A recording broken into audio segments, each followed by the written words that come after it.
अरे परेशानी की कोई बात नहीं है, आपकी बहू उम्मीद से है, डॉक्टर हंसते हुए बोली थी। जबकि सबके सरों पर जैसे आसमान गिर पड़ा।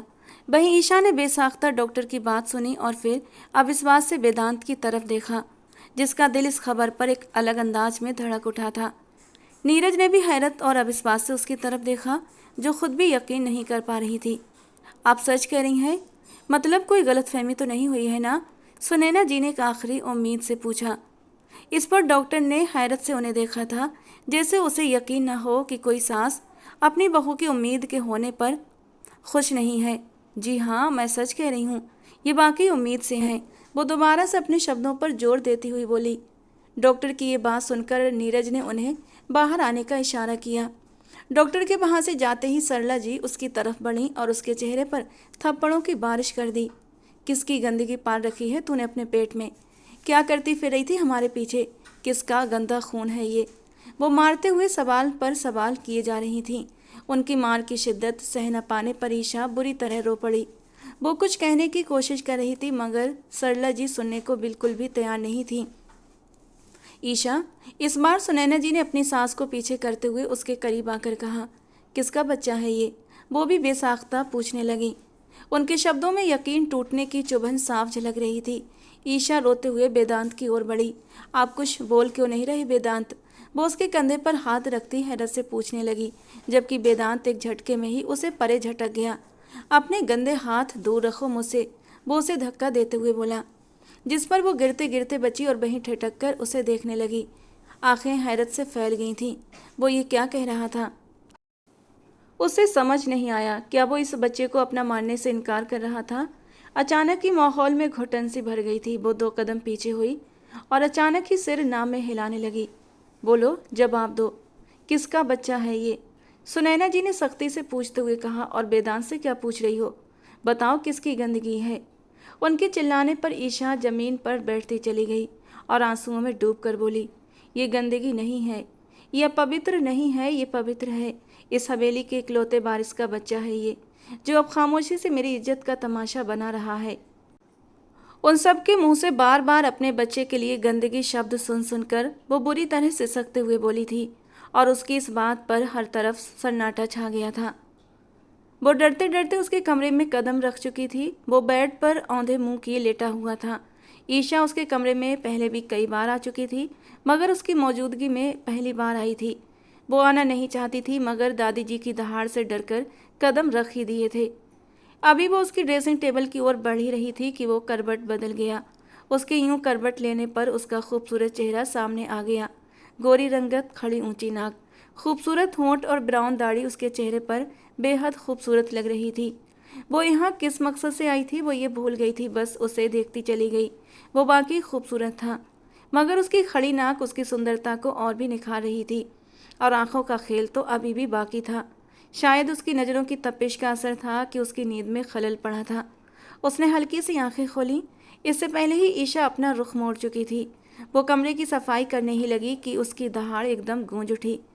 हिम्मत कैसे हुई मेरे कमरे में आने की? उसकी तेज आवाज़ ने उसे डर के मारे चीखने पर मजबूर कर दिया था। ईशा दिल पर हाथ रखकर उसकी तरफ मुड़ी। उसकी शहद रंगी सुनहरी आंखों में एक अजीब सी चमक थी। कुछ पल के लिए वो उन खूबसूरत आंखों में खो सी गई। उसने लड़कियों के हुस्न के चर्चे सुने थे, मगर कोई मर्द भी इतना खूबसूरत हो सकता है, उसने कभी सोचा नहीं था। वो नींद से बोझिल आंखों से उसे देख रहा था, जबकि वो चेहरा झुकाए खड़ी थी, जैसे खुद से ही छुप रही हो। उसकी इस उसके इस अंदाज पर वो आईब्रो उचकाकर उसे देखने लगा, जैसे कह रहा हो, यहाँ शर्म का नाटक दिखाने की जरूरत नहीं। उसकी आंखों की लाली देखते हुए ईशा अपना दिल थाम कर कमरे से बाहर जाने को हुई। तभी उसने उसे रोक लिया। पहले ये बताओ, मेरे कमरे में क्या कर रही हो? चोरी करने आई हो? वो ब्लैंकेट एक झटके से हटाते हुए गरजा था। ईशा जल्दी से नाव में सिर हिलाने लगी और डर भरी नज़रों से उसकी तरफ देखने लगी। नहीं, मैं तो यहाँ सफाई, वो कहने की कोशिश कर रही थी, मगर चाहकर भी आगे कुछ कह न पाई। वो उसे घूरते हुए सिर हिलाने लगा, जैसे कह रहा हो, हाँ हाँ आगे बोलो, जबकि बर्दाश्त के मारे उसकी रगें फड़कने लगी थीं। वो अपने कमरे में किसी को भी आने नहीं देता था, और ये बात हवेली के सब लोग जानते थे। तो फिर ये लड़की कौन थी और उसके कमरे में क्या कर रही थी? माँ जी, ये क्या कर दिया आपने? आप जानती तो हैं वो गुस्से का कितना तेज है, जान से मार देगा उस लड़की को। सुनैना जी ने अपनी सास सरला जी की तरफ देखते हुए परेशानी से कहा, जो चेहरे पर शैतानी मुस्कान सजाए सीढ़ियों की तरफ देख रही थीं। सुनैना जी की बात पर जब सरला जी ने गुस्से से उनकी तरफ देखा और बोली, अब तुम ऐतराज करोगी हमारी बातों से, हमारे किए गए फैसलों से। उनका लहजा ही सुनैना जी का मुंह बंद करने के लिए काफ़ी था। सुनैना जी अब उस बच्ची के लिए बस दुआ ही कर सकती थीं। हाय ब्यूटीफुल लेडीज़, ये क्या कर रही हैं आप? वो जो अभी अभी घर में दाखिल हुआ था अपनी दादी के चेहरे पर गुस्सा और माँ के चेहरे पर परेशानी वाले भाव देखकर कहने लगा। सुनैना जी कुछ बोलने ही वाली थीं कि सरला जी ने उन्हें चुप करा दिया। कुछ नहीं, हम तो अपने लाडले पोते का इंतजार कर रहे हैं। वो सुनैना जी को चुप रहने का इशारा करते हुए बोली थी, जिस पर सामने वाला थोड़ा सा मगरूर हुआ था। अरे वाह, हमारा इंतजार किया जा रहा है, खैरियत तो है। वो जानता था ये ख़ास शब्द उसके लिए नहीं है, बल्कि उसके बड़े भाई वेदांत ठाकुर के लिए कहे गए थे। तब भी जानबूझकर शरारती अंदाज में बोला था, जिस पर सरला जी की आंखें सिकुड़ गईं। इतनी खुशफहमियाँ अच्छी नहीं होती छोटे ठाकुर, वो उन्हें कुछ जताना चाह रही थीं। वो उनकी बात न समझते हुए मुस्कुराया और आगे बोला, अपनी दादी का न सही, अपनी माँ का तो लाडला हूँ ना मैं। वो अपने बालों में हाथ फेरता अपनी माँ की तरफ बढ़ा, जिस पर वो सदके बारी जाती उससे गले से लगा बैठी थी और उसे ढेर सारा प्यार कर लिया। अपनी माँ से मिलने वाले इस प्यार पर उसने अपनी दादी की तरफ एक दिल जली सी मुस्कान डाली थी और उसकी ये मुस्कान देखकर सरला जी का मुंह बिगड़ गया और ऊपर की ओर देखने लगी जहाँ से उनके बड़े पोते को आना था। ये कलमुही कहाँ मर गई, कहीं मार वार तो नहीं दिया उसने? उन्होंने अपने ख़ास अंदाज में कहा। उनके शब्दों में नरमी की कोई गुंजाइश नहीं थी। सुनैना जी ने उनकी बात सुनकर दहलते दिल से उनकी ओर देखा। भगवान न करे माँ जी। वो दिल पर हाथ रखकर एक बार फिर ऊपर की ओर देखने लगीं, जबकि नीरज ये सब हैरत से देख रहा था। क्या हुआ, किसकी बात हो रही है? वो पूछे बिना न रह सका। उसका दिल अचानक ही जोर से धड़कने लगा था। ईशा को माँ जी ने वेदांत के कमरे में भेज दिया है और वो दोनों अभी तक वापस नहीं आए। सुनैना जी डरते डरते बोलीं, जिस पर नीरज ने हैरत से अपनी दादी की ओर देखा। वो जानता था कि अपने दरिंदे जैसे पोते को देखते हुए उन्होंने ऐसा क्यों किया। उसने अपनी मुट्ठियां भींच लीं और ऊपर की तरफ बढ़ गया। नीचे सुनैना जी और सरला जी भी परेशानी से उसके पीछे पीछे गई थीं। दादी जी ने भेजा था, कह रही थी आपको बुला कर लाऊं। ईशा अटकते अटकते जवाब दे रही थी, जिस पर उसने उसकी कलाई पकड़कर जोर से मरोड़ दी।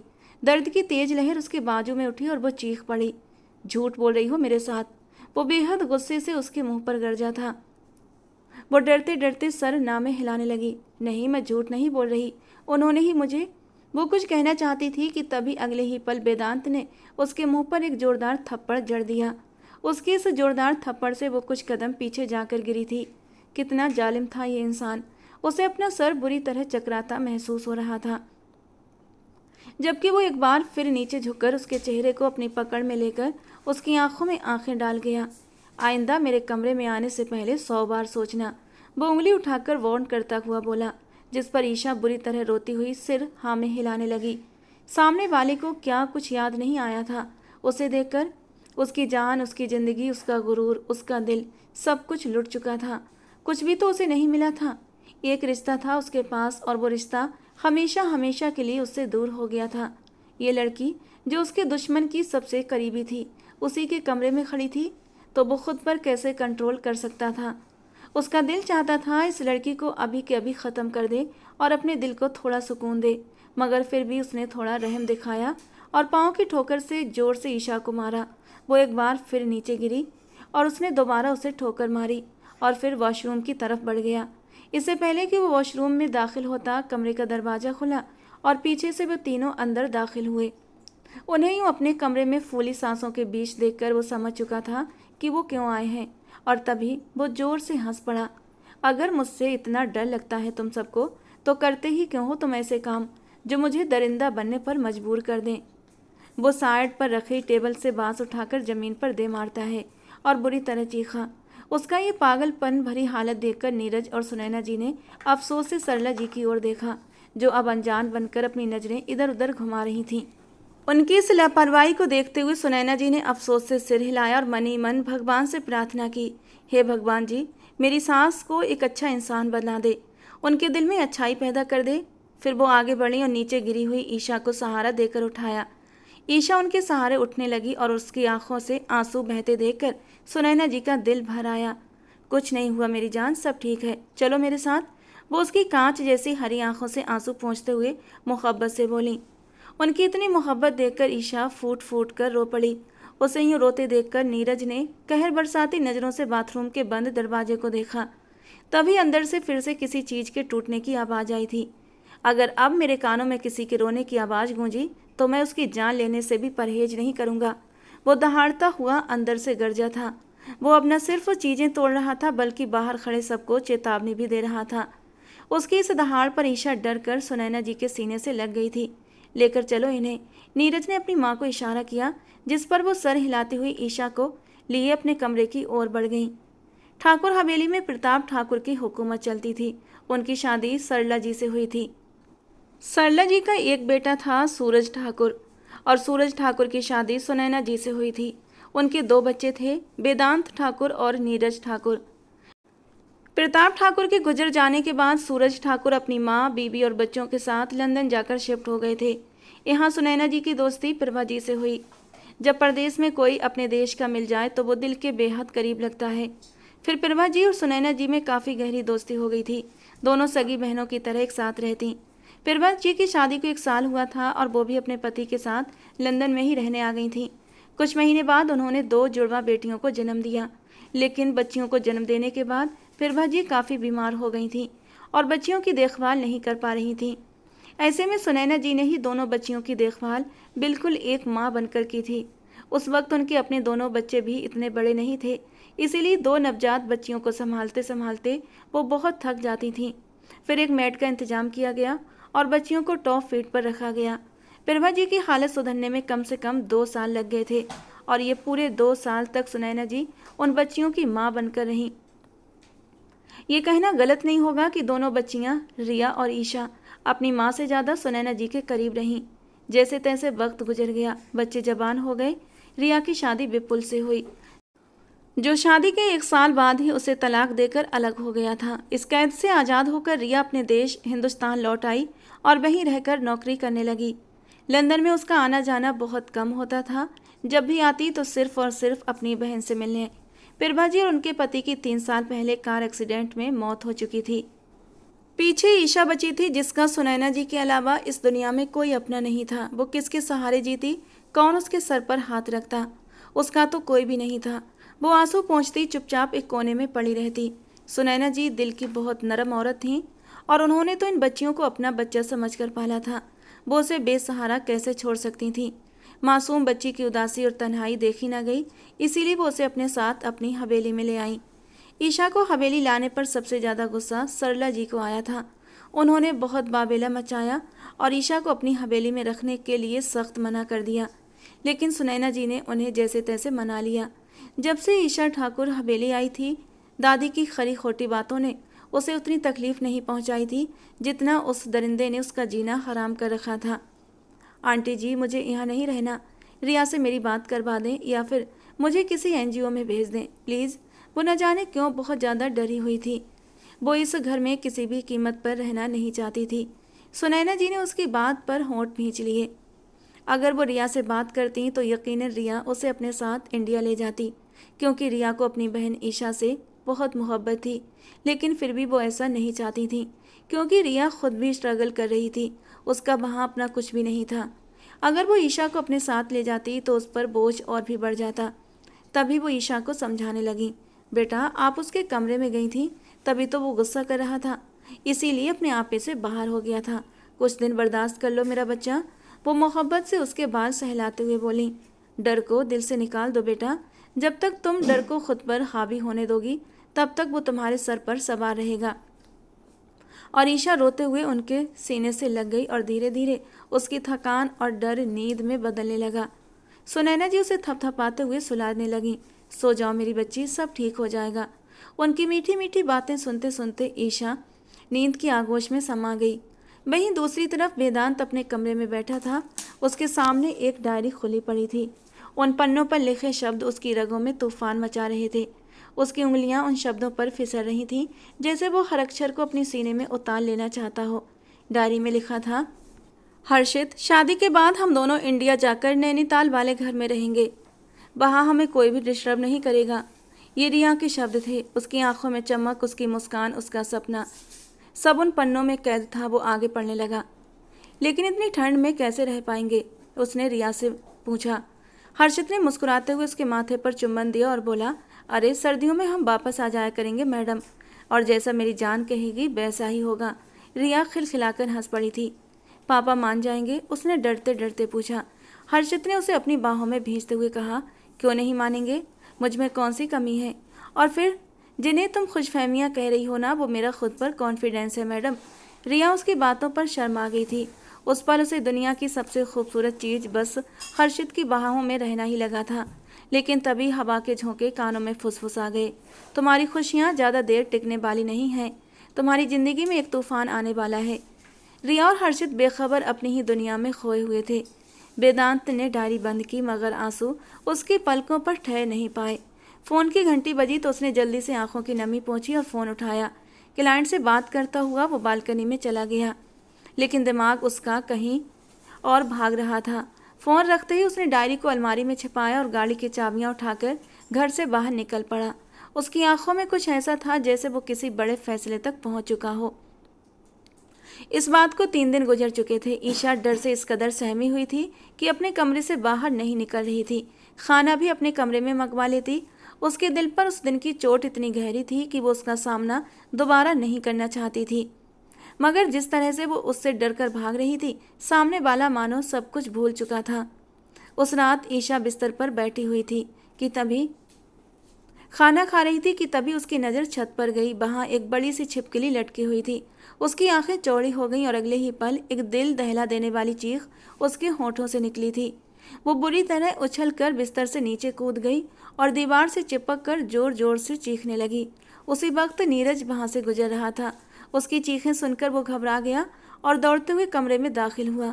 ईशा, क्या हुआ आपको? वो नासमझी से उसे देख रहा था, जबकि वो आंखें मीचे बस चिल्लाए जा रही थी। छिपकली, वो ऊपर की तरफ इशारा करते हुए बोली थी। उसने हैरत से छत की ओर देखा, जहाँ एक छोटी सी छिपकली दीवार से चिपकी हुई थी। अपने आप को देखो और उसे देखो, फिर सोचो खतरनाक कौन है किसके लिए। उसने छिपकली की हालत देखकर उसके भरे भरे फिगर पर चोट कर दी। उसकी बात सुनकर वो आंखें खोलती उसे गुस्से से घूरने लगी। मेरी सेहत पर बातें मत कीजिए, खाते पीते घर की हूँ मैं। और आपको क्या प्रॉब्लम है? वो गुस्से में बोली और आगे की ओर बढ़ने लगी, मगर छिपकली देखते ही कदम रुककर पीछे हट गई। नहीं नहीं, मुझे कोई प्रॉब्लम नहीं है। असल में मैं तो ये देख रहा था, जो रोल इस छिपकली को निभाना चाहिए वो रोल तुम निभा रही हो। वो उसे बातों में उलझा रहा था और धीरे धीरे छिपकली की तरफ बढ़ रहा था। उसकी बात पर वो गुस्से से घूमी और बोली, मेरा एक धक्का तुम्हें सीधा नरक में पहुंचा देगा। वो गर्दन अकड़ाकर जताने लगी। उसकी बात पर उसने बनावटी हैरत से आंखें चौड़ी कर दी। सच में? लेकिन नरक क्यों? आप तो स्वर्ग की भी सैर करवा सकती हैं मैडम। उसकी बात पर वो सिर हिलाकर बोली, आपके कर्म हैं स्वर्ग में जाने वाले। उसकी नज़रें उसे चीरती हुई पूछने बल लगी तो वो धीरे से मुस्कुराया। अरे ऐसा क्यों सोचा आपने? इतना अच्छा इंसान हूँ मैं। मेरे जैसा इंसान तो दुनिया में चिराग लेकर ढूंढने से भी नहीं मिलेगा। वो जानबूझकर शेखी बघार रहा था। उसकी बात पर वो तंजिया अंदाज में सिर झटक गई। जब वो कमरे से जाने लगा तो उसने शक भरी नज़रों से उसे देखा। अरे ये छिपकली इधर आ गई तो? वो उसकी शक भरी नज़रों से झुंझलाकर बोला, अच्छा ठीक है, जब ये छिपकली कमरे से बाहर निकाल दूं तब कमरे में आ जाइएगा। वो समझाने वाले अंदाज में सिर हिलाती वहाँ से चली गई, जबकि नीरज अब छिपकली को देखकर रह गया था। इस कमरे से इसे कैसे निकाले, ये फिलहाल उसकी समझ से बाहर था। वो रात के दूसरे पहर अपनी बालकनी में ठिठुरती ठंड में बिना शर्ट के खड़ा कॉफ़ी पी रहा था। उसकी आंखों के सामने यादों के धुंधले मंजर लहरा रहे थे। मेरी जान, इतना इंतज़ार क्यों करवाती हो? जानती हो ना मैं सब्र नहीं कर सकता। वो कब से कॉल कर रहा था और दूसरी तरफ से इग्नोर किया जा रहा था। अब कॉल पिक होते ही वो अपने गिले शिकवे शुरू कर चुका था। उसकी बात पर सामने से खनकती हुई हंसी सुनाई दी। यार, पापा के पास बैठी थी, और अगर मेरे लिए इंतज़ार नहीं कर सकते तो किसके लिए कर सकते हो? वो उसकी बात पर नाराज़ हुई तो वो मुस्कुरा कर बोला, कानों का इलाज करवाओ मैडम। मैंने सब्र कहा था, इंतज़ार नहीं। उसकी बात पर वो हंस पड़ी और फिर बोली, अच्छा आज पापा से हमारे रिश्ते की बात करूंगी, फिर कल परसों तक तुम रिश्ता भेज देना, डन है? उसकी बात सुनकर वो खुशी से चिल्ला पड़ा। क्या बाकी? उसकी आवाज़ कान फाड़ देने वाली थी और वो जोर से खिलखिलाकर हंस पड़ी। हाँ हाँ, एकदम सच। उसकी हाँ सुनकर उसकी खुशी का कोई ठिकाना नहीं रहा। उसका मन हुआ उसी पल पहुंचकर उसे बाहों में भर ले और बेतहाशा चूम डाले। इतनी बड़ी खुशखबरी ने उसे पागल कर दिया था। तभी उसके हाथ से कप छूट गया। गर्म कॉफी हाथ पर गिरी और वो प्रेजेंट में लौट आया। उसने आंखें खोल दी। उसका दिमाग फटने वाला था। ये सब बातें, ये सब यादें उसे दर्द दे रही थीं। उसके गले से ऐसी चीख निकली मानो आसमान फट जाएगा। जिसने भी सुनी होगी उसके रोंगटे खड़े हो गए। उसके कमरे की खिड़की से उसे देखती वो लड़की डर और हैरानी से भर गई। ये क्यों चीख रहा है? क्या हुआ इसे? वो जानना चाहती थी, मगर कैसे जानती? सोचती हुई वो अपने कमरे में चली गई। वहीं वो अपने बालों को मुट्ठियों में जकड़ कर चीख रहा था। कप उसने जमीन पर पटका और जोर से चिल्लाया, ये यादें, ये मेरी जान ले लेंगी। भगवान मेरी याददाश्त छीन लो। मगर उसका दिमाग कुछ भी भूलने को तैयार नहीं था। जिंदगी में पहली बार उसे अपने तेज दिमाग पर अफसोस हुआ था। उसे यहाँ रहते हुए पूरा 1 महीना होने वाला था। इस बीच वेदांत का रवैया उसके साथ बहुत बदल चुका था। वो अपने बर्ताव की माफ़ी भी मांग चुका था, जिस पर सब लोग हैरान थे। अब वो रोज़ उससे कुछ न कुछ वक्त उसके साथ गुजारने लगा था। न जाने क्यों, शायद वो उसे अच्छी लगने लगी थी। जबकि ईशा भी उसकी प्यारी भरी बातों से धीरे धीरे अपना आप खोती जा रही थी। भगवान जी, ये कितना प्यारा बोलता है, उसका दिल कहता, बस इसे सुनती रहूं। उसके शब्दों में मोहब्बत की चाशनी होती थी, जो उसके दिल में शान से अब बैठ चुका था। रिया, क्या हुआ? इतनी अर्जेंट क्यों बुलाया? सब खैरियत? वो सोया हुआ था जब रिया की कॉल पर तुरंत बताई गई जगह पर पहुंच गया। सामने ही रिया थी। वो किसी लड़के के साथ खड़ी थी, मगर उसने लड़के को नज़रअंदाज किया और उसकी ओर बढ़ी। मुस्कुराती आंखों से उसे देखते हुए बोली, तुम्हें कुछ बताना था। उसकी बात पर वो ना समझी से उसे देखने लगी, मगर वो समझ नहीं पाया। जब रिया उस लड़के का हाथ थामकर अचानक उसके गले लग गई और उसका दिल एकदम जलकर राख हो गया था। रिया? वो बेयकीनी से रिया की तरफ देखने लगा। जब वो जोर से हंस पड़ी तो जैसे उसके सीने में किसी ने खंजर उतार दिया हो। लग रहा है न झटका? वो आंखें चमकाते हुए बोली। उसकी बात पर वो बेयकीनी से उसे देखता रह गया। इससे मिलो, ये है मेरी ऑफिशियल मोहब्बत। कहते हुए वो उस लड़के का इंट्रोडक्शन करवाने लगी। उसकी हंसी की गूंज हर्षित के सीने को चीरती चली गई। उसे लगा जैसे उसके ऊपर आसमान टूट पड़ा हो। तुम ये क्या कह रही हो?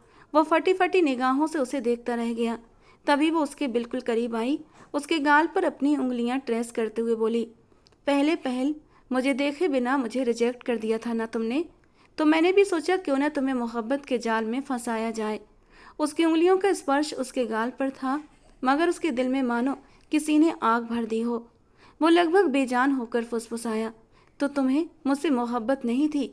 ये सवाल पूछते हुए उसे ऐसा लगा जैसे उसका अस्तित्व किसी गहरे अंधे कुएं में गिर गया हो। उसकी मासूमियत पर वो जोरदार ठाका लगाकर हंस पड़ी। है ही क्या तुम में ऐसा जो तुमसे मोहब्बत की जाए? उसकी आंखें उसे ऊपर से नीचे तक नफरत से नाप रही थीं। नजरें जहर उगल रही थीं। जबकि जबकि हर्षित सिर हिलाकर करहा उठा, रिया, ये मजाक का वक्त नहीं है। प्लीज ये सब मत करो। मैं सचमुच मर जाऊंगा।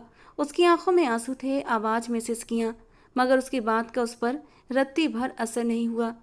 उसने उसकी पीड़ा को अनसुना करके सामने वाले की बाहों में अपनी बाहें डाल दी। उसकी मुस्कान चाकू की तरह उसकी रग रग को चीर रही थी। कल शादी है हमारी, आ जाना वक्त पर। यह कहकर वो मुस्कुराते हुए वहां से चली गई। उसकी हर कदम की आहट हर्षित के दिल में मौत का सा सन्नाटा भर रही थी और वो पीछे घुटनों के बल एकदम गिर पड़ा था। उसका दिल फट रहा था। उसकी आवाज़ गले से निकल नहीं रही थी। वो फिर जोर से दहाड़ा। लंबा चौड़ा मर्द उस रेस्टोरेंट के ठंडे फर्श पर गिरा हुआ था, अपने बाल नोचता, अपनी किस्मत को कोसता, पागलों की तरह चीख चीख कर रोता हुआ। उसके आंसू खून से ज़्यादा गर्म थे। उसकी आवाज़ किसी तड़पते जानवर जैसी। आसपास खड़े लोग ठहर ठहर कर उसे देखते, अफसोस करते, मगर कोई भी आगे बढ़कर उसे थामने की हिम्मत नहीं कर पाया। उसकी तन्हाई और टूटन उस पल पूरी दुनिया के शोर से भारी थी। डायरी का हर पन्ना वेदांत के आंसुओं से गीला हो रहा था। हर शब्द चुभता हुआ था। हर पंक्ति एक जख्म बन रही थी। वो पढ़ रहा था, मगर ऐसा लग रहा था मानो वो खुद उस मंजर को देख रहा हो। उसके दोस्त के दर्द में वो भी डूब रहा था।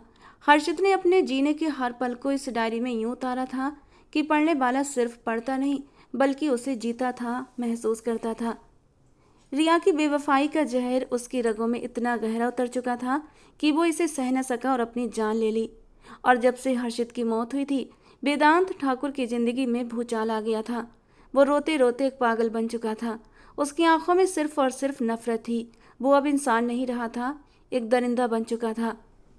उसका मकसद सिर्फ एक था, रिया को बर्बाद करना। रिया जिसने उसके दोस्त को मारा था, उसकी हंसी में उसे दफनाया था और उसकी मोहब्बत को मजाक बना दिया था। वो अब उसके कातिलों को छोड़ने वाला नहीं था।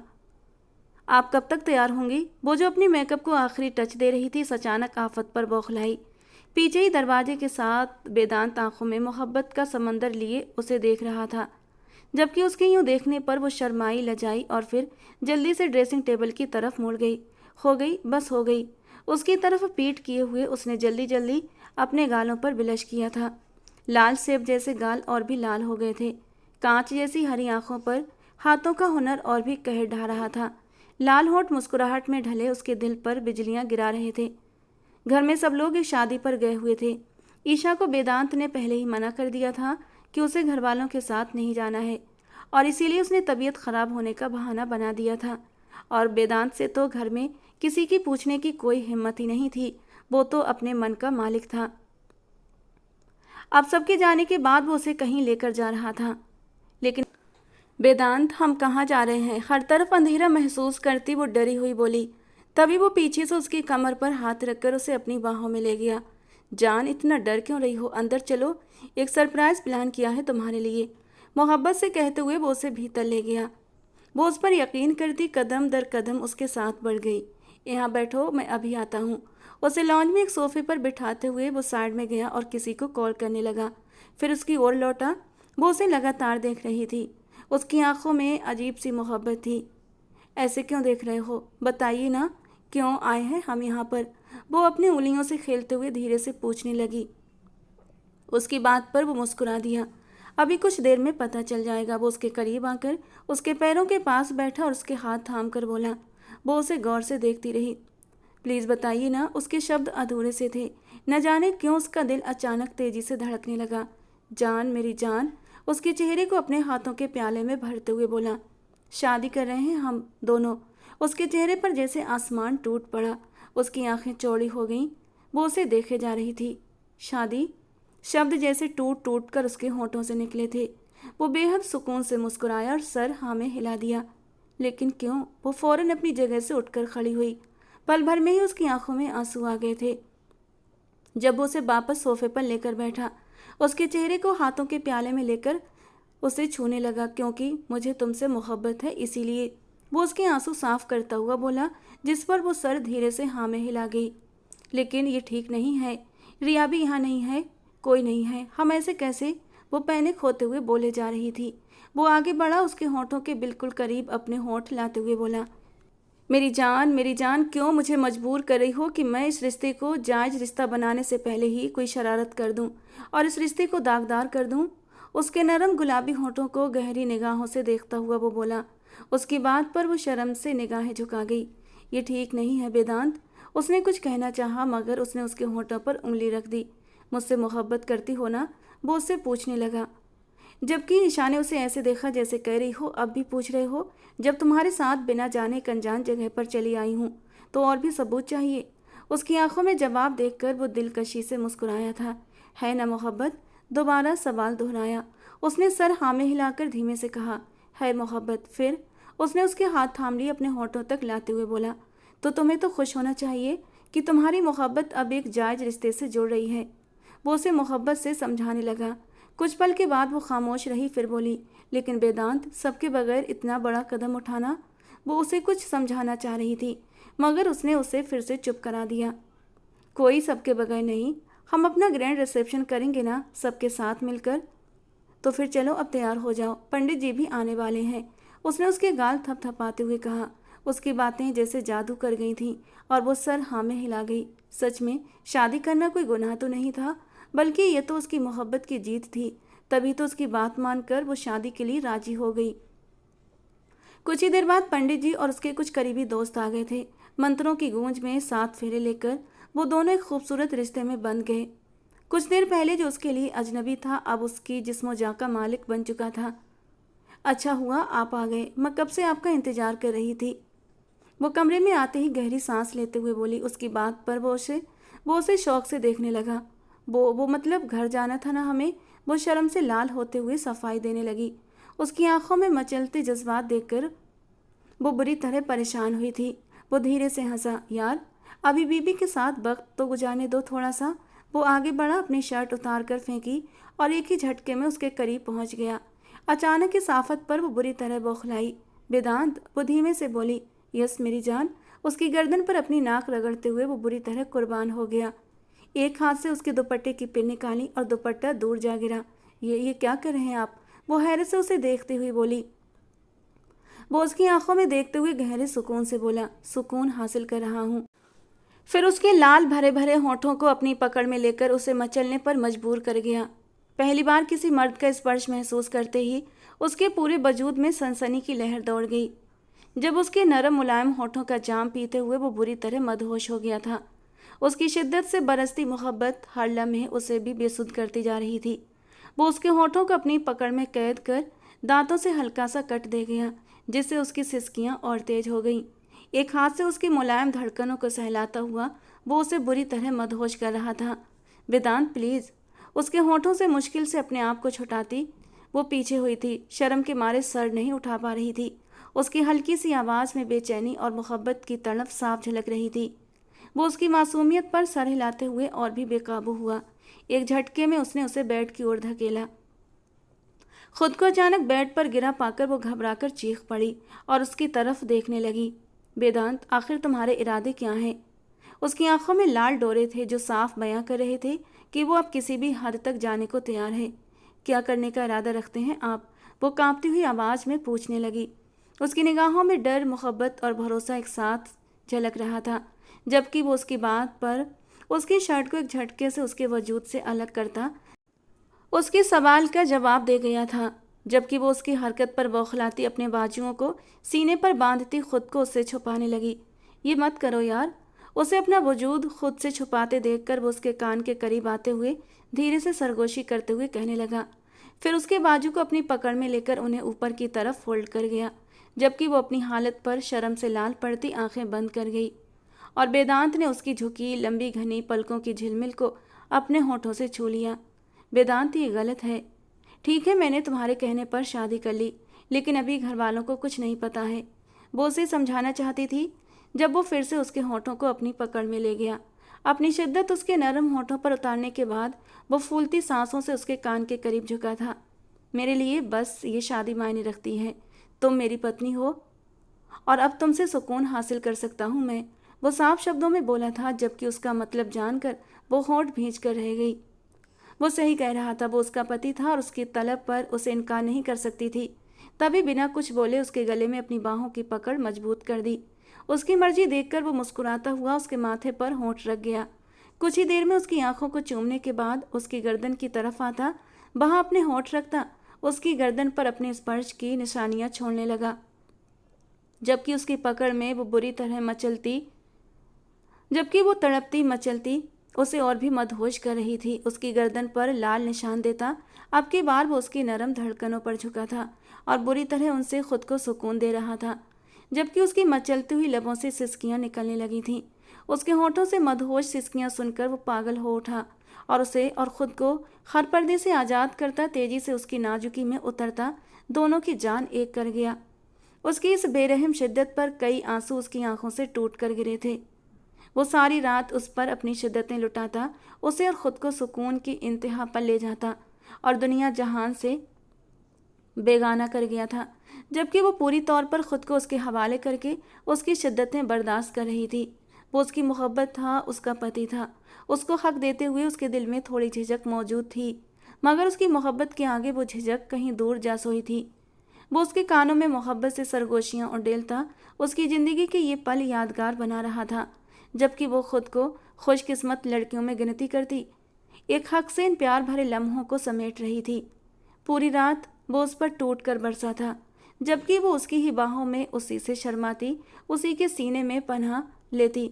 उसे खुद का दीवाना कर गई थी। जान, उठना नहीं है क्या? वो बेखबर सो रही थी। 4 बजे के करीब उसे सोने की इजाज़त दी थी उसने, और अब सुबह के 9 बज रहे थे जब वो फिर से उसके कान खाना शुरू हो गया था। वेदांत, सोने दो ना। वो बिना अपनी हालत का अंदाजा किए उसमें सिमटती हुई सो रही थी। थोड़ी ही देर में जब उसके नाजुक वजूद को अपने सीने से लपेटते हुए महसूस किया तो वेदांत के जज्बात फिर से बेकाबू हो उठे। उसकी नज़रें ईशा पर टिक गईं, जो सारी रात उसकी शिद्दतें सहने के बाद अब एक मासूम सी नींद में डूबी हुई थी। अचानक उसने उसे अपने नीचे किया और फिर से उसके ऊपर आया तो ईशा चौंक कर उसकी आंखों में देखने लगी। वेदांत प्लीज़, रात भर भी चैन से सोने नहीं दिया। और अब फिर वो उसे पीछे धकेलती हुई बेबसी से बोली। उसकी मजबूरी पर हल्की सी मुस्कान उसके होठों पर उभर आई, मगर अगले ही पल ईशा ने झुंझलाहट में उसके सीने पर अपने दांत गड़ा दिए। आह जान! वेदांत हल्की सी सिसकी लेकर हंसा और बदले में ब्लैंकेट हटाकर उसी जगह पर उसने भी अपने दांत गड़ा दिए जहां पर ईशा ने काटा था। अब हुई बराबरी। वो उसके कानों में झुककर धीमे से बोला तो ईशा की सांसें बेकाबू हो उठीं। उसकी ये बेबाकी उसे शर्म से लाल कर गई थी। रात के सारे मंजर उसकी आंखों के सामने घूम गए। वो झट से ब्लैंकेट मुंह पर लपेट कर उससे छुपने लगी तो वेदांत जोर से हंस पड़ा और उसके चेहरे से ब्लैंकेट हटा गया। अब छुपने का क्या मतलब? सब कुछ तो देख चुका हूँ, उसने शरारत से उसकी आंखों में झांकते हुए कहा तो ईशा शर्म से लाल हो गई थी। ईशा ने कांपते होंठ खोले और धीमी सी आवाज में बोली, वेदांत, एक बात पूछूं? उसकी मासूमियत और हिचकियों भरे लहजे ने उसका दिल पिघला दिया। वेदांत उसकी गर्दन पर अपनी नाक रगड़ते हुए आंखें मूंदते हुए सुकून से बोला, पूछो। जब वो उसका चेहरा अपनी गर्दन से निकाल कर सामने ले आई तो उसकी आंखों में कई सवाल तैर रहे थे। उस रात वो बालकनी में क्यों चीख रहा था, ये पूछना ईशा नहीं चाहती थी, मगर एक उलझन उसके दिल को खाए जा रही थी। और फिर वो पूछ बैठी। उसकी बात सुनते ही वेदांत एकदम पत्थर हो गया। यानी उसने देख लिया था। उसके चेहरे का रंग पल भर में बदल गया। पास्ट की कई यादें उसके दिमाग में लहराने लगीं। आंखें गुस्से और शिद्दत से लाल हो उठीं। वो अब तक अपने अतीत को नज़रअंदाज किए हुए था, मगर ईशा का पूछना उसके जख्मों पर नमक छिड़क चुका था। कुछ नहीं जान, वो सब यूं ही बेकार था। खुद पर काबू पाता उसके लिए अब मुश्किल हो रहा था, वरना उसके अंदर का दरिंदा फिर से जाग जाता।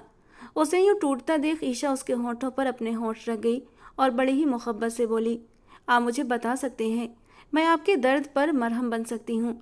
उसकी मासूम आवाज़ सुनकर वेदांत की निगाहें और भी सख्त हुईं। मरहम? और तुम? भला जख्म देने वाले भी कभी मरहम बनते हैं क्या? वो ये बात बस सोच कर रह गया था। उसकी आंखों में उसकी मासूम मोहब्बत तैर रही थी, मगर दिल में कड़वी हंसी गूंजी थी। खुद को सामान्य दिखाने की कोशिश करते हुए उसने गहरी सांस ली और माथे पर होंठ रखकर बोला, मेरी जान, मुझे कोई गम नहीं है। उसकी बात पर ईशा हल्का सा मुस्कुराई और निगाहें मोड़ लीं, मगर वेदांत अपने भीतर फटती नसों को काबू में रखने के लिए फिर से उसी में खोने लगा। उसे जब दोबारा से उसका मूड बदलता दिखा तो ईशा घबराकर उसे रोकने लगी। प्लीज़ अब नहीं, मैं अब और बर्दाश्त नहीं कर सकती। उसकी आवाज़ टूट सी रही थी, मगर वेदांत ने कोई जवाब नहीं दिया, बस उसकी गर्दन में चेहरा छुपाकर आंखें बंद कर लीं। उसके दिमाग की नसें दर्द से तड़क रही थीं, मानो काट खाने को दौड़ रही हों। फिर भी उसने खुद को बर्दाश्त किया। उनकी शादी को 2 महीने हो चुके थे। इस दौरान वो कई बार उससे रिश्ता बना चुका था, कभी दिन में तो कभी रात में, मगर घर वालों के सामने ईशा के चेहरे के हाव भाव कुछ और ही कहानी कहते थे। अब वो यूनिवर्सिटी भी जाना शुरू कर चुकी थी। आज भी हमेशा की तरह सुबह का दिन था। नाश्ते की मेज पर बैठी थी कि अचानक उसका दिल बुरी तरह खराब हुआ। मुंह पर हाथ रखकर वो वॉशरूम की तरफ भागी थी और बास बेसिन पर झुककर लगातार उल्टियां करने लगी। ईशा, क्या हुआ बच्चे? सुनैना जी उसकी हालत देखकर घबराहट में सवाल कर बैठी। ईशा ने मुंह पोंछते हुए थकी सी आवाज में कहा, पता नहीं आंटी, कुछ दिनों से तबीयत ठीक नहीं लग रही। उसकी हालत देखकर सुनैना जी का दिल अनजाने डर से धड़क उठा। रुको, मैं डॉक्टर को बुलवाती हूँ, वो चेक कर लेगी। कहते हुए उन्होंने उसे सहारा देकर सोफे पर बिठाया, जबकि ईशा वहीं निढाल से बैठी अपनी हालत से परेशान थी। कुछ ही देर में एक लेडी डॉक्टर वहां पहुंची और ईशा का प्रॉपर चेकअप करने लगी। तभी उसके चेहरे पर एक मुस्कुराहट फैल गई, जिसे देखकर सब लोग हैरान हो गए थे। क्या हुआ डॉक्टर, आप मुस्कुरा क्यों रही हैं? सुनैना जी ने हैरत से पूछा। डॉक्टर ने हल्की हंसी के साथ कहा, अरे घबराने की कोई बात नहीं है, आपकी बहू तो माँ बनने वाली है। डॉक्टर की बात पर जैसे पूरे घर पर आसमान टूट पड़ा। ईशा भी अविश्वास में डॉक्टर की तरफ देखती रह गई और फिर कांपती निगाहों से वेदांत की ओर मुड़ी थी। उसका दिल इस खबर पर एक अजीब से अंदाज में धड़क उठा, जबकि नीरज की आंखें हैरत और अविश्वास से फैल गईं। आप सच कह रही हैं? मतलब आपको कोई गलतफहमी तो नहीं? सुनैना जी ने आखिरी उम्मीद से पूछा था। डॉक्टर ने उन्हें हैरत से देखा और बोली, जी मैं बिल्कुल सच कह रही हूँ, ये सचमुच उम्मीद से है। डॉक्टर की बात पर कमरे में सन्नाटा सा खिंच गया। नीरज ने डॉक्टर को बाहर आने को कहा और जैसे ही वो बाहर गई, सरला जी गुस्से में ईशा पर टूट पड़ी। उसके गालों पर थप्पड़ों की बारिश करते हुए गरज उठी। किसका गंध पाल रखा है तुमने? किसका पाप हमारे सिर मर रही हो? किसके साथ नाजायज ताल्लुकात हैं तुम्हारे? वो बार बार चीखती रहीं। ईशा रोते हुए सफाई देने की कोशिश करती रही, मगर कोई भी उसे सुनने वाला नहीं था। तभी सुनैना जी आगे बढ़ी और ईशा को बाहों में झकझोरते हुए बोली, किसका बच्चा है ये? बोलो, किसकी औलाद है ये? उनके शब्दों में अविश्वास और यकीन के टूटने की खाई साफ झलक रही थी। ईशा सिसकते हुए वेदांत की तरफ बढ़ी। उसकी आंखों में उम्मीद थी। आप चुप क्यों हैं वेदांत? कुछ बोलते क्यों नहीं? ये बच्चा तो आपका है ना? उसने कांपते हुए उसके कंधे पर हाथ रखा, लेकिन वेदांत ने झटकते हुए गुर्रा कर कहा, अपने गंदे हाथ मुझसे दूर रखो। न जाने किसका गंदा खून है तुम्हारे पेट में, किसकी नाजायज औलाद है जिसे मेरे सिर थोपना चाहती हो। उसकी बात पर ईशा की आंखें हैरत से फैल गई थीं। उसके पैरों तले से जमीन खिसक गई। क्या वेदांत, उसका अपना पति, इस बच्चे को मारने से इनकार कर रहा था? उसके कानों में सुनैना जी की चीख गूंजी, बोलो ईशा, जवाब दो, किसका बच्चा है ये? और ये वेदांत से क्या पूछ रही हो? किसकी गंदगी अपने पेट में पाल रही हो तुम? ईशा उनके शब्दों पर टूट कर जमीन पर बैठ गई। उसकी आंखों से आंसू धार की तरह बहने लगे। उसने पहली बार चीख कर कहा, ये अपवित्र नहीं है आंटी, ये पवित्र है। ये तो इस दरिंदे का बच्चा है जो इसी हवेली में रहता है और अब खामोशी से मेरी इज्जत का तमाशा देख रहा है। उसके ये बोलते ही चारों तरफ सन्नाटा छा गया। हवेली की दीवारें जैसे उसकी चीखों से कांप गईं। और तभी हवेली के बाहरी गेट से रिया अपनी बहन की चीख सुन चुकी थी। वो दौड़ती हुई अंदर आई और सामने देखा तो ईशा जमीन पर टूटी बिखरी बैठी थी। रिया ने कांपती आवाज में कहा, ये क्या बकवास कर रहे हो तुम लोग? उसी वक्त वेदांत गुस्से से दहाड़ा। उसकी दहाड़ पर ईशा मुस्कुराई थी। उसकी मुस्कुराहट में दर्द से भरी एक दास्तां थी। इनकी पत्नी हूँ मैं और मेरे बच्चे के बाप यही हैं। ईशा अपनी जगह से उठते हुए चिल्लाई, जबकि बाकी सबको सांप सूंघ गया था। ओ शट अप, किसका गंदा खून? मेरे सिर मर रही हो। जैसी तुम्हारी बहन वैसी ही तुम निकली। निकल जाओ मेरी हवेली से। वेदांत गुस्से से चीखा और उसे धक्का देने लगा। तभी रिया ने आगे बढ़कर उसके मुंह पर जोरदार थप्पड़ मारा। हिम्मत कैसे हुई मेरी बहन के लिए ऐसे घटिया शब्द इस्तेमाल करने की? वो उसका गिरेबान पकड़कर दहाड़ी, मगर वेदांत ने झटका देते हुए और भी ऊंची आवाज में कहा, जैसी तुम्हारी हिम्मत हुई थी मेरे दोस्त हर्षित को धुतकारने की, उसके साथ घिनौना खेल खेलने की। ये कहकर वो रिया को जमीन पर धकेल चुका था। रिया संभलते हुए कांपती हुई आवाज में बोली, हर्षित? उसके लबों से नाम सुनते ही वेदांत पागलों की तरह हंसा और बोला, हाँ हर्षित, जिसे तुमने मोहब्बत के जाल में फंसाकर अपना दीवाना बनाया और फिर उसे छोड़कर अपने आशिक के साथ भाग गई। उसकी बात पर रिया का चेहरा सफ़ेद पड़ गया। ये सब तुम्हें कैसे पता? वो हकलाते हुए बोली। वेदांत की आंखों में आंसू भर आए। वो चीखते हुए बोला, क्योंकि वो मेरा दोस्त था, मेरा जिगर था, मेरे दिल का टुकड़ा, और तुम्हारी बेवफाई ने उसे मार डाला। वो टूट कर जमीन पर बैठ गया। इस वक्त हर कोई ईशा के बच्चे की बात को भूल चुका था। ईशा खुद अपनी बहन और वेदांत के बीच के इस राज को उलझे मन से समझने की कोशिश कर रही थी, लेकिन जो सच्चाई सामने आ रही थी वो चाहकर भी उसे स्वीकार नहीं कर पा रही थी। तो इसका मतलब तुमने अपने दोस्त का बदला लेने के लिए शादी की, ये मोहब्बत का खेल खेला? वो कांपती आवाज़ में सोचते हुए पीछे हटने लगी। आह, किस्मत भी ऐसी है उसकी। भला कोई मुझसे सच्चा प्यार क्यों करेगा? मैं ही नादान थी जो उसके धोखे और झूठी मोहब्बत को सच मान बैठी। वो टूटी सांसों में बुदबुदाई। सबका ध्यान अभी भी वेदांत और रिया पर था। रिया की आंखों से खून उतरने लगा था। वो गहरी आवाज़ में बोली, मेरी बहन के साथ जो किया वो सिर्फ इसलिए था कि तुम उससे बदला ले रहे थे। मेरा बदला? उसकी आवाज़ जैसे गहरे कुएं से निकल रही थी। वेदांत की आंखें पागलपन से चमकी और वो चीख कर हंसा। हाँ, वो मेरी पत्नी है, बच्चा भी मेरा है, उससे शादी मैंने सिर्फ अपने दोस्त का बदला लेने के लिए की थी, लेकिन इस रास्ते पर चलते चलते मैं सच में उससे मोहब्बत करने लगा। उसकी आंखों से अब आंसू बहने लगे, मगर लहजे में नफरत घुली हुई थी। मोहब्बत करता हूँ उसे, अपने आप से भी ज़्यादा, लेकिन फिर भी न मैं उसे अपनाऊंगा और न उसके बच्चे को। वो तड़पेगी। हाँ, जैसे मेरा दोस्त हर्षित तड़प तड़प कर मरा था, वैसे ही वो भी तड़पेगी। मोहब्बत होते हुए भी कभी उसे अपना नहीं बनाऊंगा, क्योंकि उसकी तड़प तुम देखोगी तो तुम भी तड़पोगी रिया। वो पागलों की तरह चिल्ला रहा था और तभी सुनैना जी से रहा न गया। वो आगे बढ़ी और गुस्से में उसके मुंह पर एक जोरदार थप्पड़ मार दिया। शर्म नहीं आई तुम्हें ये सब करते हुए? उस मासूम बच्ची को बर्बाद करते हुए, उसे बदनाम करते हुए शर्म नहीं आई? वो कांपते हुए लहजे में बोली, मगर वेदांत ने उन्हें पीछे करते हुए कहा, हाँ नहीं आई शर्म। मुझे कोई शर्म नहीं आई, क्योंकि मैंने अपना दोस्त हर्षित खोया है। उसकी सिसकियाँ मुझे सोने नहीं देती मॉम। मैं कई सालों से चैन की नींद नहीं सोया। उसकी आत्मा मुझे सोने नहीं देती। जब भी आंखें बंद करता हूँ उसे तड़पते हुए देखता हूँ। उसके नोचे हुए बालों वाला चेहरा, उसकी चीखें। वेदांत की आवाज़ में दर्द था। सुनैना जी रोते हुए अपने मुंह पर हाथ रख गईं। अपने ही खून को गंदगी कहते हुए तुम्हारा दिल नहीं कांपा? अपने ही वजूद के हिस्से को किसी और की नाजायज औलाद कहते हुए तुम्हारी जबान नहीं लड़खड़ाई? वो पागल सी होकर उसके चेहरे पर थप्पड़ मारने लगी और तभी रिया की आवाज़ गूंजी, ईशा कहाँ है? सब एकदम रुक गए। वो हैरान से चारों तरफ देखने लगी। उसके सवाल पर वेदांत ने झटके से सिर उठाया था, मगर ईशा कहीं नहीं थी। किसी एहसास की शिद्दत से उसका दिल जोर से धड़का और वो पागलों की तरह हवेली का हर कमरा खंगालने लगा, मगर ईशा कहीं भी नहीं थी। उसकी इस बेतहाशा बेचैनी को देखकर सुनैना जी कड़वी हंसी हंसी। जब थी तो कदर नहीं थी, अब जब चली गई तो पागल हो रहा है। सरला जी शर्म से सिर झुकाए बैठ गईं। वो हमेशा अपने पोते का साथ देती आई थी, मगर आज उसी पोते ने उनका सर यूं झुका दिया था कि वो दोबारा सिर उठाने के काबिल नहीं रही थी।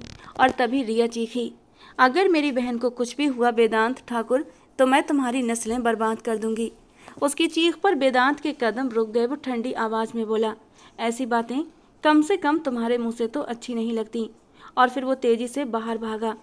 पीछे सब ईशा की खैरियत की दुआएं मांगने लगे। 3 दिन बीत गए, सब जगह तलाश किया, पर ईशा का नामो निशान नहीं मिला।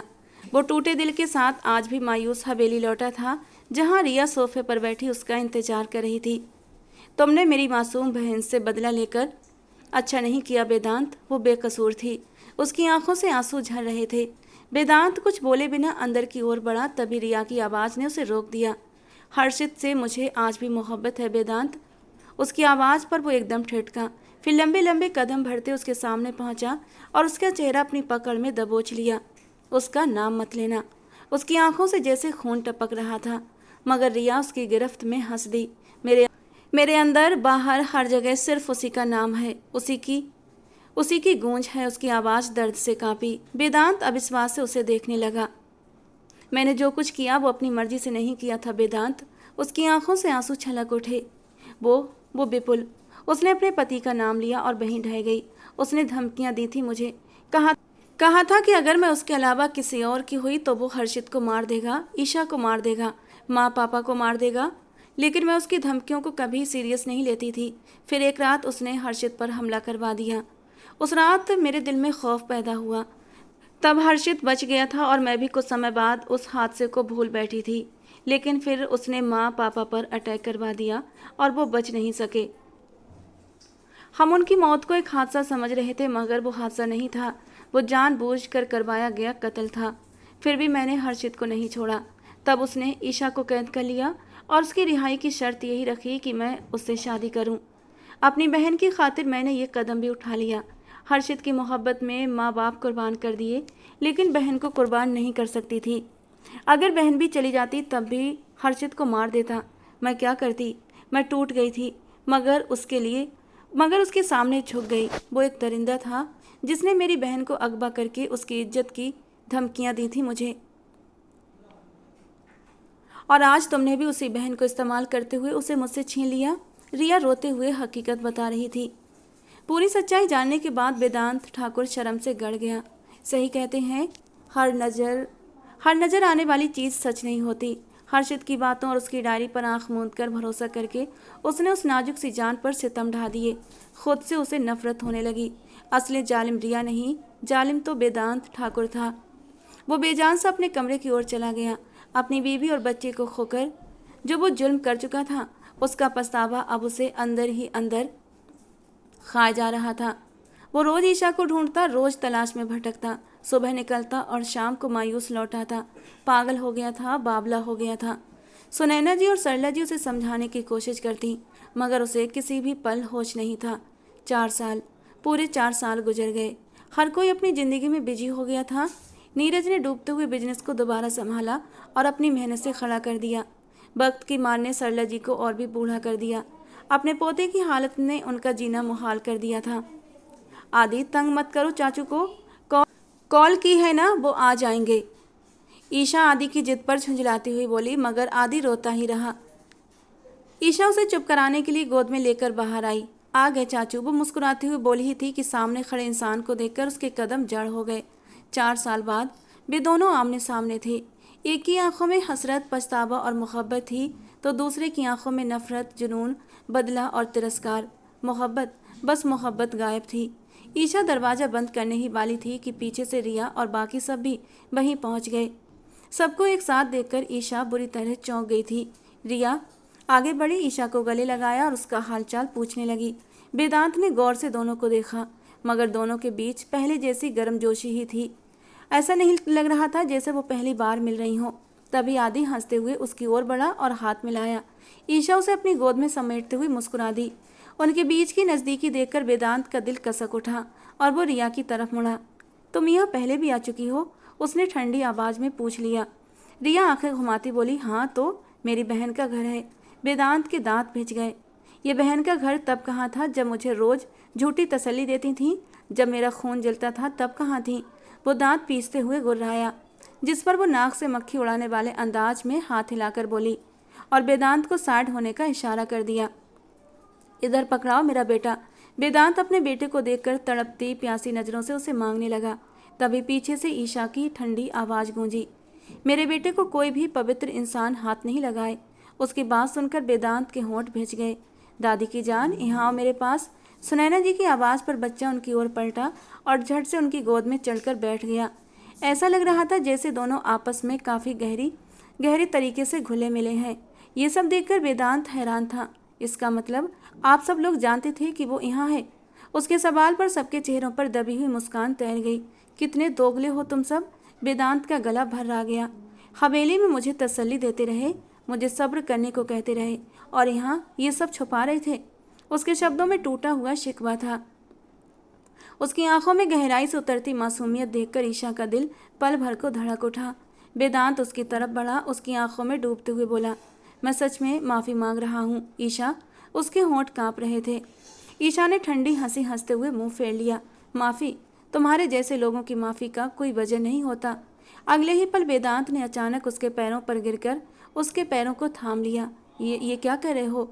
ईशा हैरान होकर पीछे हटी। उसकी आंखों से आंसू छलक पड़े। मुझे नहीं पता माफ़ी कैसे मांगी जाती है, लेकिन मैं तुम्हारा गुनहगार हूँ ईशा। मैं हर पल जलता रहा हूँ, खुद को कोसता रहा हूँ। आज तुम्हारे कदमों में सर झुकाकर कहता हूँ, मुझे माफ़ कर दो। उसका गला रुंध गया था। सुनैना जी और सरला जी भी खामोश खड़ी थीं। जिस पोते ने कभी किसी के आगे सिर नहीं झुकाया था, आज वो अपनी पत्नी के कदमों में पड़ा था। ईशा की आंखें भीग गईं। वो कांपते हुए बोली, मैंने तुम्हें माफ़ कर दिया था उसी दिन जब तुमने शराब छोड़ दी, जब तुमने गलत रास्ते छोड़कर भगवान के दर पर रोकर मेरे लिए दुआएं मांगी थीं। मैं देख रही थी तुम्हारी तड़प, तुम्हारी हर पुकार। वेदांत हैरत से उसे घूरने लगा। ये सब तुम्हें किसने बताया? उसकी नज़रें दादी और फिर माँ की तरफ उठीं, जिन्होंने चुपचाप सिर नामे हिला दिया। फिर उसने रिया की तरफ देखा, मगर उसने भी इनकार में सिर झटका। और तभी अचानक उसकी नज़र नीरज पर गई। तो ये सब तूने किया था? वो मुंह बिगाड़ कर नाराज हुआ। नीरज मासूम मुस्कान के साथ बोला, सोचा था बता दूं तुम्हारी जुदाई ने तुम्हारे आशिक पर क्या असर डाला है। उसकी बात पूरी होते ही वेदांत का गुस्सा फूट पड़ा और उसने उसे एक मुक्का जड़ दिया। कब से चल रहा है ये सब? वो जोर से गुर्राया। रिया ने ठंडी आवाज़ में सच उजागर कर दिया। तुम्हें पता भी है वेदांत, ईशा को यहाँ लाने वाला कोई और नहीं बल्कि यही था। उस दिन डॉक्टर को छोड़ते हुए रास्ते में इसे ईशा मिली थी और ये उसे अपने साथ यहाँ ले आया था। वरना सोचो ईशा इतनी जल्दी कहाँ जा सकती थी। और वेदांत का दिमाग चकरा गया। वो नीरज की तरफ बढ़ा मगर ईशा के आंसुओं ने उसे रोक लिया। बस करो वेदांत, ईशा की सिसकियों ने उसे जकड़ लिया। तुम्हारी गलतियों ने पहले ही मुझे तोड़ दिया है, अब और नहीं। वेदांत उसके सामने घुटनों के बल बैठ गया। एक बार, सिर्फ एक बार मुझे अपने दिल में जगह दे दो ईशा। 4 साल की जुदाई ने मुझे मार डाला है। ईशा का दिल पिघल गया। उसने धीरे से अपना सिर उसके कंधे पर टिका दिया। 4 साल बाद का स्पर्श वेदांत की आत्मा तक को सुकून पहुंचा गया। दोनों की आंखों से आंसू बहते रहे। बाकी सब लोग उन्हें मुस्कुराते हुए देख रहे थे। आधी मासूमियत से अपनी मौसी के कंधे पर सिर रखे सो चुका था। वेदांत और ईशा ने अपने बेटे की ओर देखा, फिर एक दूसरे की आंखों में, और फिर वेदांत ने कांपते होंठों से उसके माथे पर एक लंबा गहरा चुम्बन रख दिया। ये दृश्य इतना भरपूर था कि पूरे घर में सिर्फ दुआओं का सा सुकून छा गया। और उसी भरपूर पल के साथ सबने उनकी दर्दनाक जुदाई के सफ़र को अलविदा कह दिया था। तो दोस्तों, आज की हमारी ये कहानी आपको कैसी लगी कमेंट बॉक्स में ज़रूर बताना। पसंद आई हो तो प्लीज़ लाइक करना। रोज़ एक नई और रोमांटिक कहानी के लिए हमारे चैनल को सब्सक्राइब करना। मिलते हैं दोस्तों अगली किसी नई और रोमांटिक कहानी के साथ।